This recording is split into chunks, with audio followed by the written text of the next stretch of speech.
امروز که در مورد سرنوشت اون شنیدم خیلی متأسف شدم. با اطلاع از نقشی که داشت و مخصوصاً کوششی که برای اطلاع مقام زن ایفا کرده بود. بعد از انقلاب حکومت اسلامی اونو به اعدام محکوم کرد و تیربارانش توی شرایطی انجام شد که از بازگو کردنش شرم دارم. شرم از اینکه ایرانی‌ها چجوری تونستن دست به همچین کاری بزنن.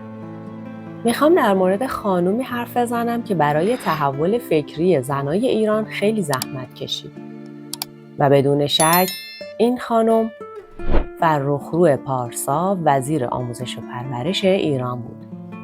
اگه شما هم میخواید سرنوشت خانم فرخرو پارسا و زنان دیگه‌ای که برای اطلاع مقام زن زحمت خیلی زیادی کشیدن رو از زبان شهبانو فرح پهلوی بشنوید، تا انتهای این ویدیو منو همراهی کنید.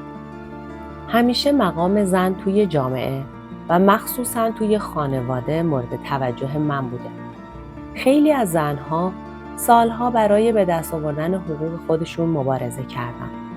مخصوصاً باید از هاجر تربیت که در زمان رضاشاه برای بهبود زندگی زنان تلاش فراوان کرد و یا مهناز افخمی که نخستین وزیر امور زنان توی ایران شد یاد کنم.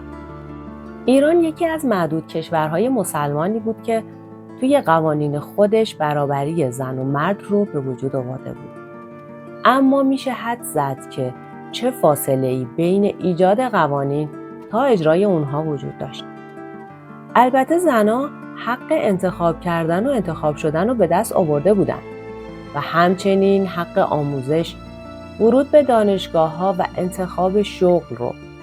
اما آیا این حقوق توی خارج از شهرها و یه جامعه روستایی هم که هنوز خیلی از مردم اون بی‌سواد و سنت‌گرا بودن هم معنی داشت؟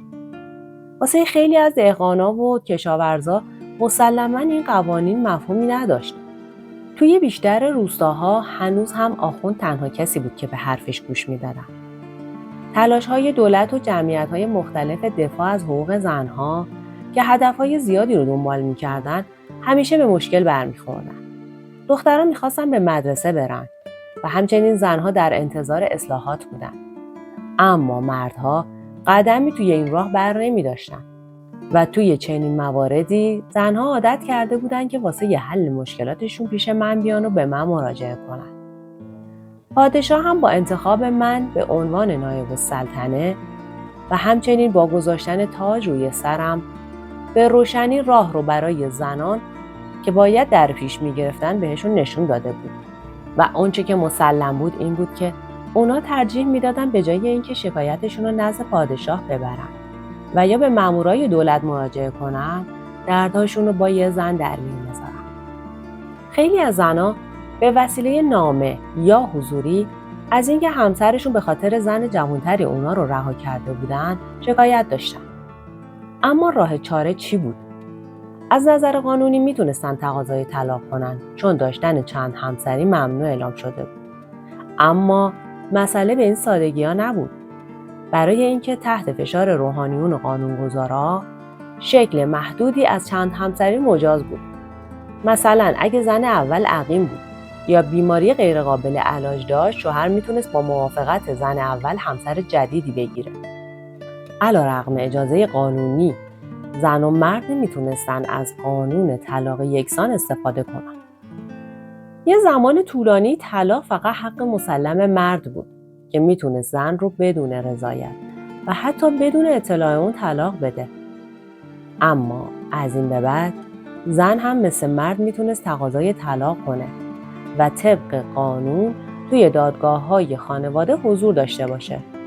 اما دادگاه در مقابل احساس برتری مردا چه قدرتی میتونست داشته باشه؟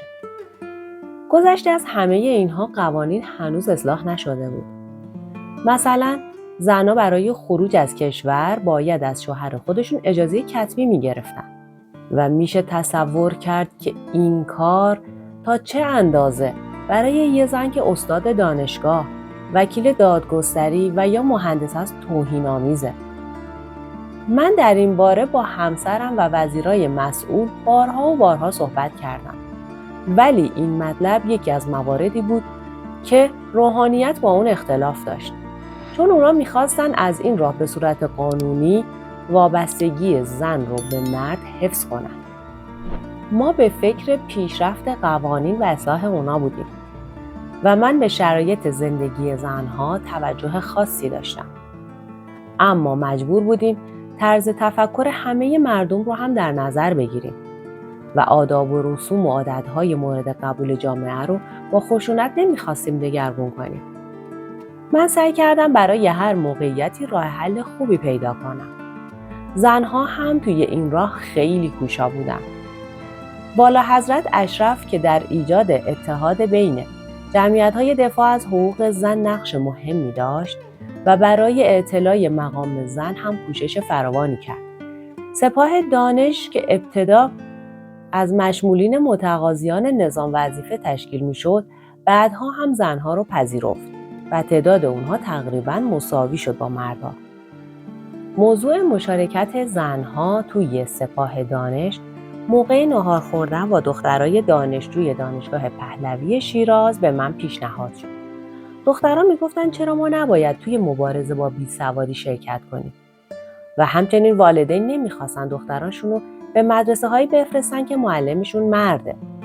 سپاه دانشی متشکل از زنها که مورد استقبال همسرم هم واقع شده بود این مشکل رو حل کرد.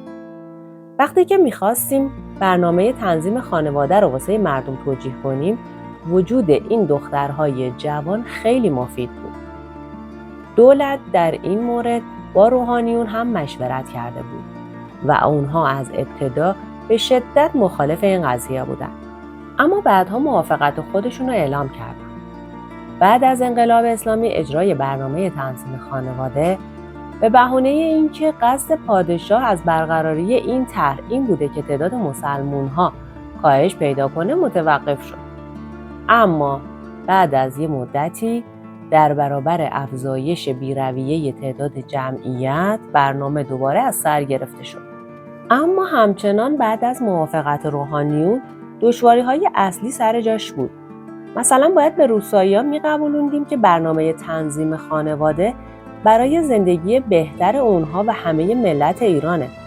اما اونها خلاف این تصور رو داشتن. چون میگفتن هرچی تعداد فرزندها بیشتر باشه، نیروی انسانی بیشتری در اختیارشونه. بعضی هم به من میگفتن که این بچه‌ها سربازای آینده ولیعهد خواهند بود. اونا هیچ تصویری از پیشرفت یا آینده متفاوتی واسه فرزنداشون نداشتن. پیشرفتی که حاصل آموزش بهبود وضع بهداشت و بیمه‌های اجتماعی بود. این وظیفه ما بود که مسائل رو واسه اونا روشن کنیم و توضیحات لازم رو بدیم. در ابتدای کار میزان بالای مرگ و میر کودکان پشتیبان نظر اونا بود که بعد از اون با اقدامات سپاه بهداشت، ایجاد درمانگاه‌ها، واکسیناسیون کودکان و همچنین توزیع غذای مجانی توی مدارس، میزان مرگ و میر کودکان رو به کاهش بود. متاسفانه ترس از ازدواج مجدد همسر باعث شده بود که زنها هر سال فرزندی واسه شوهرشون بیارن. واسه همینم دادن توضیحات لازم درباره پیشرفت مملکت کاملا ضروری بود. یکی از خانم‌هایی که برای تحول فکری زنای ایران زحمت خیلی زیادی کشید، بدون شک خانم فرخرو پارسا وزیر آموزش و پرورش بود. مادر خانم پارسا هم توی زمان خودش از پیشگامان آزادی زنها بود. من خانم فرخرو پارسا رو از زمانی که به مدرسه ژان دارک میرفتم میشناختم. ایشون دبیر علوم طبیعی ما بود. هم پزشک بود و هم معلم. بعد از اینکه من به مقام ملکه ایران رسیدم و به خاطر اینکه مراوده کاری با هم داشتیم، دوستی و احترام من نسبت به ایشون خیلی عمیق‌تر شد و امروز با اندوه و تأثیر خیلی زیاد از اون یاد میکنم. حکومت اسلامی اون رو به اعدام محکوم کرد و تیربارانش توی شرایطی انجام گرفت که من از بازگو کردنش شرم دارم. شرم از اینکه ایرانی‌ها چجوری تونستن دست به همچین عمل وحشتناکی بزنن. برای اینکه چشم مردها به جسد بیجان یه زن نیفته، اون رو قبل از تیربارون توی گونی کردن. هزاران زن دیگه هم بعد از انقلاب به همین روش کشته شدن. بعضی از اونها که باکره بودن قبل از کشته شدن مورد تجاوز قرار می گرفتن. چون که بر اساس بعضی از نوشته‌های دینی، دختر باکره به بهشت می‌رود. رسیدگی به وضعیت اسفبار کودکان بی سرپرست رو خودم شخصا به عهده گرفته بودم. و به خاطر همین هم ریاست سازمان حمایت از کودکان رو که تعدادشون به 10,000 نفر توی ایران میرسید رو قبول کرده بودم. علاوه بر مدیر این سازمان، فاطمه خزیم علم و مادرم هم با من همکاری میکردن. این سازمان که از سالها پیش به وجود اومده بود، مرکزهای کافی برای نگهداری این کودکان توی شهرستانها نداشت. واسه همینم اولین قدم ساخت همچین مراکزی بود. بعدها متوجه شدم که به جز مدیران، بقیه زنهایی که توی این مرکز کار میکنن از تخصص لازم بی بهره هستند. کودکان از نظر پوشاک، غذا و درمان از امکانات کافی برخوردار بودند، اما از نظر روحی روانی بهشون توجه کافی نمیشد. واسه همینم به فکر تربیت مربیای دختر و پسر افتادم. توی این راه دولت فرانسه برای ایجاد یک مدرسه تخصصی به ما کمک ارزشمندی کرد و داوطلبای خیلی زیادی از همه جای مملکت قبول کردند که کمبود محبت این کودکان رو جبران کنند. ایرانی‌های ثروتمند هم با بخشیدن زمین یا ساختمان مورد نیاز به ما کمک می‌کردند. هر بار که به دیدن این کودکان می‌رفتم، احساس می‌کردم که تا چه حد نیاز دارن که به عنوان یک انسان مستقل و جدا از بقیه شناخته بشن. دختر بچه‌ها سمت من می‌دویدن و اسمشون رو به من میگفتن. از اینکه لباس متحد و شکل پرورشگاه همه اونا رو شبیه هم در آورده بود و همچنین پسرها هم به خاطر داشتن شپش سرشون رو تیغ انداخته بودن و همه شبیه هم شده بودن و نگاه اونها قلبمو به درد می آورد. باید اون روپوش‌های متحد و شکل رو دور مینداختیم و به مربی‌ها میفهموندم که هر کودک واسه خودش یه انسان مستقله و برای شکوفایی احتیاج به احترام و عشق داره. تغییر این طرز فکر احتیاج به صبر زیاد و زمان طولانی داشت. در آغاز کار وقتی که به یکی از این مرکزها می رسیدم، کاملا احساس می کردم که همه چیزو برای بازدید من تمیز و آماده کردم و آن چیزهایی رو که من باید ببینم از نظر من دور می کردم. حتی کودکایی رو که بیماری جسمی یا روحی و روانی داشتن.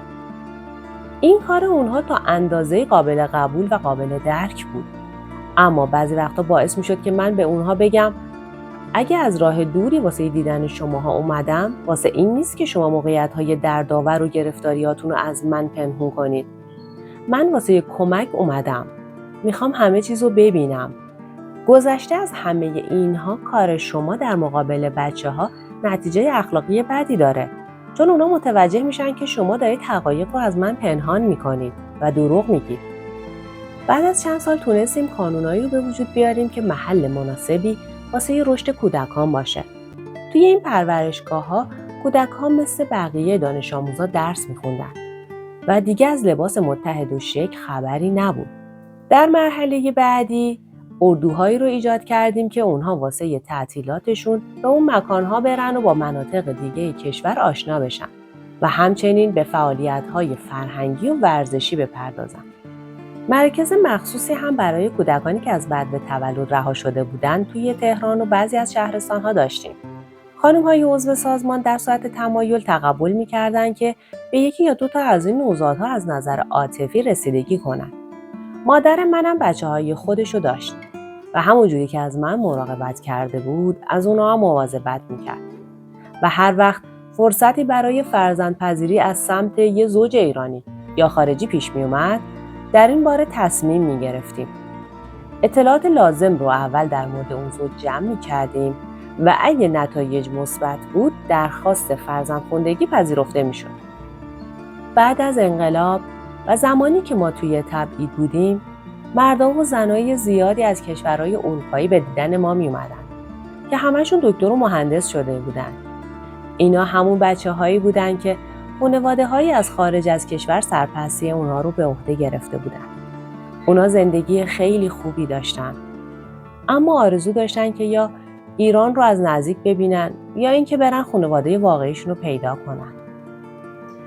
بسیار سپاسگزارم که تا آخر این ویدیو هم همراه من بود. اگه هنوز به عضویت کانال ما در نیومدین، ممنون میشم که با زدن دکمه سابسکرایب از ما حمایت کنید. دکمه زنگوله رو هم بزنید که اولین نفری باشید که ویدیوهای جدید ما رو میبینید.